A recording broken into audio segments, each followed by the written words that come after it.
What is exactly mean Suggestopedia? I don't know, but let's try to discover with this reading some text about this. Just one paragraph, I think it's enough for today. Suggestopedia, Suggestopedia, I think it's the pronunciation. Other new methods are the decade were not quite as strictly effectively as CLL.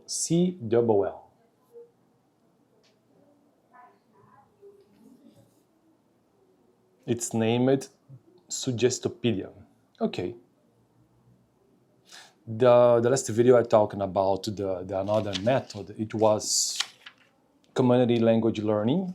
It was the first method that I talked here in this channel. Designer methods of the spirit 70s. Community language learning, it's a kind of method that the teacher, it's a kind of counselor, just a counselor, not a professor, not a exactly teacher that we have authority to say something. No, it's a community language learning. You are a kind of consider of the students. Now, Suggestopedia, other new method of the decade were not quite as strictly effective as CLA. Suggestopedia, for example, was a method that was derived from Bulgarian psychologist George Lozanov's. The year was 1979.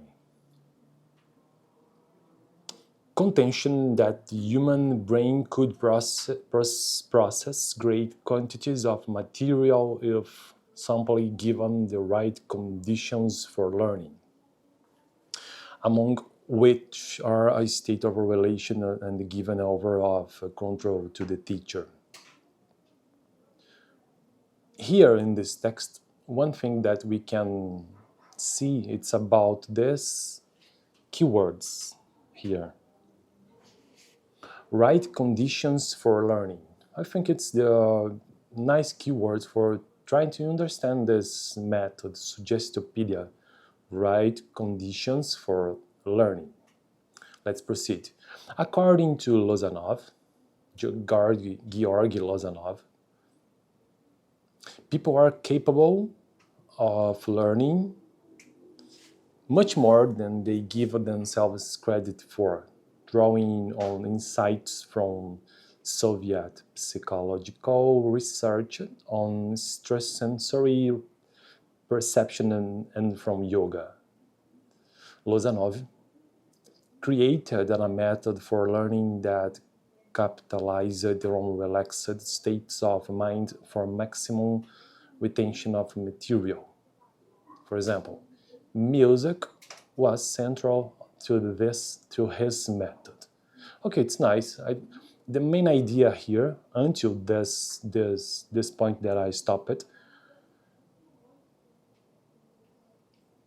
right conditions for learning, you can use music. Okay, if you use music to teaching something, it's a kind of Suggestopedia. Music was central to his method, Baroque music, with its 70 beats per minute and its specific rhythm, created to kind of relaxed concentration that lead to super learning. Ostrander and then Schrader. Okay, it's in the authors. According to Lozanov, during the soft playing of Baroque music, one can take in tremendous quantities of material due to an increase in alpha brain waves and a decrease in blood pressure and pulse rate. Okay, for this video, I think it's enough just reading one paragraph about this method, Suggestopedia. Here in this method, I think the main idea is to give the students the right conditions or the good conditions in the environment in the class. And here, the author, Georgy Lozanov, proposed using music, but a specific music here, the music from Baroque music, with 60 beats per minute. It's a specific music, and not all the musics that you can use in your classes. I had a teacher that used this here. It's very nice too, because I remember this. I have a teacher from literature, maybe maybe 6 or 7 years ago, that my teacher from literature always put this kind of music in the class. Very, very, very loud, very loud, the music very loud, that you can be comfortable in the class. And I remember that it was very nice for me, because I always remember the content that the class. It was very nice. I think here for this video, I think it's enough just to know what exactly means Suggestopedia, that you can use music in your classes. Here in this channel, I'm trying to improve my English, just reading some texts here. I'm using this book here, Teaching by Principles, an Interactive Approach to Language Pedagogy, exactly the chapter 4. Let me see, chapter 4, I think. This chapter we have the differences between method, yes, chapter 4, Methodical History of Language Teaching. This chapter we have the difference between approach, design, procedure, method, methodology. We have a lot of differences about this. Thank you for watching this video. Let's try to reading something in another video too.